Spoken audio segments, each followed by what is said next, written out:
자, 구약성경 1303페이지 하박국서 2장의 말씀을 볼 차례입니다. 하박국서 2장 1절에서 4절까지의 말씀, 그리고 18절에서 20절까지 이렇게 두 부분을 우리가 살펴보도록 하겠습니다. 먼저 하박국서 2장 1절에서 4절까지의 말씀 우리 같이 읽도록 하겠습니다. 시작. 내가 내 파수하는 곳에 서며 성루에 서리라. 그가 내게 무엇이라 말씀하실는지 기다리고 바라보며 나의 질문에 대하여 어떻게 대답하실는지 보리라 하였더니 여호와께서 내게 대답하여 이르시되 너는 이 묵시를 기록하여 판에 명백히 새기되 달려가면서도 읽을 수 있게 하라. 이 묵시는 정한 때가 있나니 그 종말이 속히 이르겠고 결코 거짓되지 아니하리라. 비록 더딜지라도 기다리라. 지체되지 않고 반드시 응하리라. 보라, 그의 마음은 교만하며 그 속에서 정직하지 못하나 의인은 그의 믿음으로 말미암아 살리라. 18절에서 20절까지 같이 읽겠습니다. 시작. 새긴 우상은 그 새겨 만든 자에게 무엇이 유익하겠느냐? 부어 만든 우상은 거짓 스승이라. 만든 자가 이 말하지 못하는 우상을 의지하니 무엇이 유익하겠느냐? 나무에게 끼라 하며 말하지 못하는 돌에게 일어나라 하는 자에게 화 있을진저 그것이 교훈을 베풀겠느냐? 보라, 이는 금과 은으로 입힌 것인즉 그 속에는 생기가 도무지 없느니라. 오직 여호와는 그 성전에 계시니 온 땅은 그 앞에서 잠잠할지니라 하시니라. 하나님의 말씀입니다. 아멘. 자, 이 하박국 선지자, 이 하박국 선지자의 질문은 아마 영원히 지속될 질문이 아닐까. 또 그 영원히 지속될 질문에 대해서 깨달음을 얻은 사람들에게는 가장 큰 영적인 기쁨과 또 영적인 성숙함을 주는 그런 내용이 이 하박국서라고 생각을 합니다. 모든 인간은 우리 주변에 있는 악 때문에 힘들어합니다. 또 특별히 의롭게 살려고 애쓰는 사람들은 그런 모습을 볼 때마다 더 힘들어지죠. 그래서 자연스럽게 그 속에서 질문이 생깁니다. 하나님, 도대체 이 악이 왜 존재합니까? 왜 이 악 때문에 의인이 고통을 받습니까? 하나님이 살아계신데 왜 이 상황이 변하지 않는 것처럼 보입니까? 우리가 늘 그런 질문을 하면서 살게 돼요. 좀 아주 참혹한 뉴스를 듣거나 사람과 사람이 서로가 서로를 죽이는, 지금 중동에서 벌어지고 있는 그런 사건, 또 러시아와 우크라이나 사이에 벌어지고 있는 그런 참혹한 전쟁의 소식을 들을 때, 또 우리 인간의 양심으로는 도저히 이루어질 수 없는 그런 범죄 소식을 들을 때마다 우리의 마음은 너무나 힘듭니다. 그리고 하나님께 묻게 되죠. 하박국 선지자가 우리의 이 질문을 대변을 해 주었습니다. 하나님, 왜 내 주변에 이렇게 악이 많습니까? 왜 우리가 하나님을 믿는 백성이라고 말하면서도 이렇게 우상을 숨기며 하나님을 믿는 사람들이 이렇게 고통을 당합니까? 이런 일이 도대체 왜 일어납니까? 그때 하나님이 걱정하지 말아라. 내가 반드시 이 상황을 고치겠다. 그런데 그 상황을 고치는 지팡이로 내가 바벨론 족속들을 사용하겠다. 그러니까 이제 그 말씀에 하박국은 더 놀라는 거죠. 아무리 우리가 잘못했다 할지라도 그래도 우리는 하나님을 믿는 백성들인데 어째 하나님을 조금도 믿지 않는 우상을 섬기는 그런 사람들이 우리를 징계할 수 있겠습니까? 그것이 이제 하박국의 두 가지 질문이었어요. 그것이 하박국서 1장에 나오는 질문. 하박국이 어찌하여 어찌하여 이렇게 탄식을 하면서 하나님께 두 가지 질문을 했습니다. 그리고 이제 그 질문에 대해서 오늘 2장 1절에 보면 내가 내 파수하는 곳에 서며 성루에 서리라.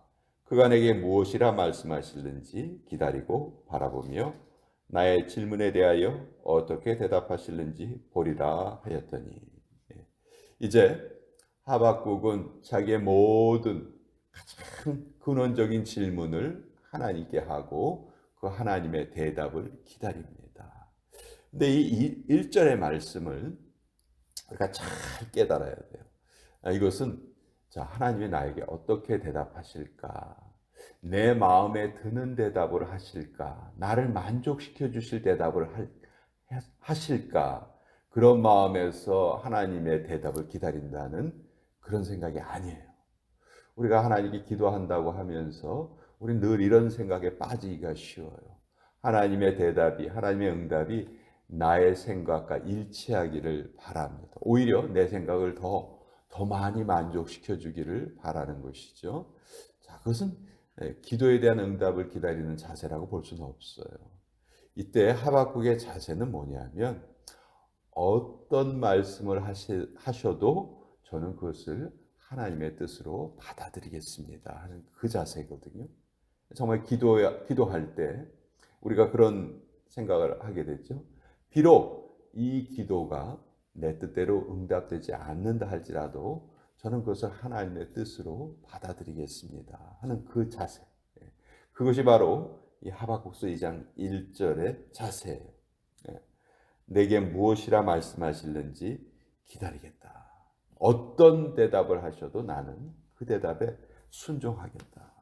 근데 2절에 하나님께서 하신 대답은 정말 엉뚱한 대답이었어요. 하박국이 생각하기에는 도저히 자기의 질문과는 맞지 않는 그런 대답을 하나님께서 주셨어요.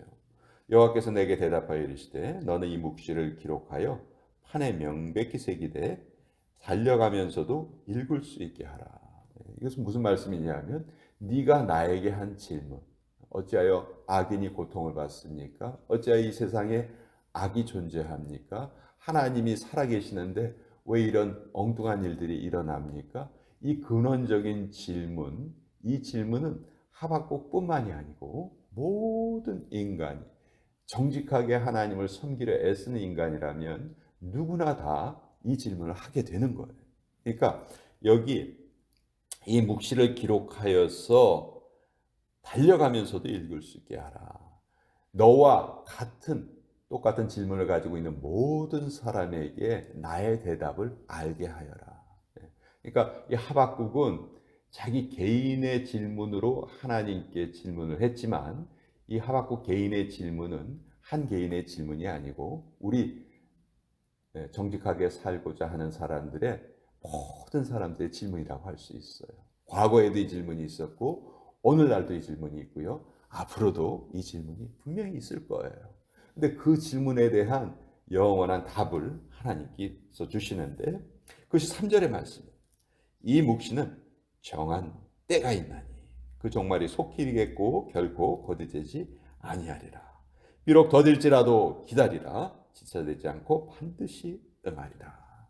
자, 이 3절에서 가장 중요한 단어가 뭘까요? 바로 때라는 단어예요. 하나님의 때가 있다. 하나님의 때가. 지금 너의 눈에는 너무도 이상한 그 상황이 벌어지는 것 같지만 그것은 네가 보는 것은 하나님의 때가 아직 이르지 않았기 때문에 일어나는 일들이다. 자, 임신한 여인이 아이를 낳게 되죠. 언제 낳게 됩니까? 해산할 때가 돼서 낳아야 됩니다. 그렇죠? 그때 낳아야지 건강한 아이가 출산이 돼요. 근데 그 전에 아이가 태어나면 그 아이가 제대로 잘 자랄 수가 없죠. 특별히 보호를 받아야 하고 또 어떤 경우에는 그냥 목숨을 잃는 경우도 있어요. 왜? 때가 이르지 않았는데 출산을 했기 때문에 그렇죠. 이처럼 하나님의 일은 하나님의 때가 되어야 이루어진다는 것이죠. 그 전에 이루어지면 오히려 안 된다는 거예요. 근데 문제는 우리가 그 하나님의 때를 기다릴 수 있겠느냐. 바로 그것이 하나님이 우리에게 주시는 말씀이죠. 그래서 우리 이번 주에 이 말씀을 암송을 하죠. 비록 더딜지라도 기다리라. 지체되지 않고 반드시 응하리라. 하나님께서 왜 이렇게 때를 강조하시는가? 왜냐하면 우리 인간은요, 어쩔 수 없이 자기가 살고 있는 그 시기만을 보게 돼요. 마치 우리가 살고 있는 이 시기가 역사의 전부인 것처럼 우리 오해해요. 그런가요? 그렇지 않죠. 지금까지 살아온 그 오랜 기간이 있었고요. 앞으로도 인류가 존속할 오랜 기간이 있어요. 우린 정말 그 오랜 기간을 생각해 볼 때 한 점과 같은 짧은 시간을 사는 것에 불과해요. 근데 우리는 어떻게 생각해요? 이 짧은 점이 마치 전체인 것처럼 그렇게 오해를 하면서 산단 말이죠. 그래서 하나님은 우리의 이 오해를 바로잡아 주시는 거예요. 때가 있다. 때가. 그래서 4절에 아주 유명한 말씀. 보라 그의 마음은 교만하며 그 속에서 정직하지 못하나 여기에 그는 하나님의 때를 모르는 악한 자들입니다. 악한 자의 마음은 교만하고 정직하지 못해요. 그러나 의인은 그 반대되는 삶을 사는 의인은 그의 믿음으로 말미암아 살리라. 의인은 믿음으로 말미암아 살리라. 자, 어떤 믿음일까요? 하나님의 때를 기다리는 믿음. 그리고 하나님의 때가 되면 하나님의 말씀은 반드시 이루어진다는 그 믿음. 그것이 우리 하나님을 믿는 백성들의 어떻게 보면 삶에 하나밖에 없는 동화줄과 같은 그런 기준이 된다는 것이죠. 그러니까 반대로 말하면 이거예요. 의인은 현실을 보고 산 사람이 아니라는 거예요. 우린 자꾸 우리의 현실에 집중을 하죠. 우리의 현실이 전부인 것처럼 생각하죠. 아니라는 거예요. 성경이 말하는 의인의 삶은 오늘을 보고 오늘 이 현실을 보고 사는 사람이 아니고 하나님의 때를 기다릴 줄 아는 사람, 하나님의 때를 소망하는 사람. 이것이 하나님께서 하박국의 질문에 주신 대답이에요. 하나님 왜 이 땅에 이렇게 악이 왕성합니까? 왜 악인이 의인을 괴롭히는데도 하나님이 가만히 계십니까? 이 하박국의 이 질문에 하나님 말씀하십니다. 아직 나의 때가 이르지 않았다. 나의 때가 되면 반드시 나의 정의가 이루어질 것이다. 자, 하나님께 이 대답을 받았던 하박국이 자기의 모든 질문에 대한 답을 얻은 거예요. 하박국의 모든 고민이 다 해결된 거예요. 그래서 하박국서의 결론은 3장 17절 18절에 있어요. 우리가 너무도 잘 아는 그 내용이죠. 비록 무화과 나무가 무성하지 못하며 포도나무에 열매가 없으며 감람나무에 소출이 없으며 밭에 먹을 것이 없으며 우리의 양이 없으며 외양간에 소가 없을지라도 이건 뭐예요? 현실이에요. 현실. 지금 그래요. 그러나 나는 여호와로 말미암아 즐거워하며 나의 구원의 하나님으로 말미암아 기뻐하리로다. 이건 바로 하나님의 때죠. 그러니까 하박국의 시선이 어떻게 바뀐 거예요? 그 전까지는 계속 현실에 왜 이래요, 왜 이래요, 왜 이래요. 그러나 하나님의 대답을 듣자 그 시선이 현실에서 미래로, 하나님의 때로 옮겨진 것이죠. 하나님의 때로 옮겨지고 기뻐하며 사는 거예요. 자, 하박국의 현실은 하나도 바뀌지 않았어요. 그러나 하박국의 마음은 치열한 고민에서 가장 큰 기쁨으로 바뀌었습니다. 왜? 이것이 말씀의 힘이죠. 이것이 하나님께서 우리에게 깨달음을 주실 때 우리가 얻는 기쁨이 되는 거예요. 그래서 오늘 우리가 이 세상을 살아갑니다. 그러나 우리도 똑같은 그 믿음으로 사는 거예요. 이 땅을 보면서 이 땅에서 들리는 여러 가지 소식들, 그것 때문에 우리 잠깐 낙심할 수 있지만 오히려 그것이 우리 하나님의 때를 더 간절하게 기다리는 하나의 우리에게는 자극제가 될 수 있다는 것이죠. 그래서 그것이 하박국서에 나온 이 내용이고 하나님께서는 하박국에게 이 내용을 잘 기록해 놔라. 너와 같은 질문을 가진 사람에게 이 질문을 또 나의 대답을 기록을 해서 그들에게 위로를 받게 하고 그들에게 깨달음을 주어라. 그것이 이 하박국서의 내용이에요. 그래서 오늘 이 하박국서의 말씀 같이 한번 나누어 보았습니다. 자,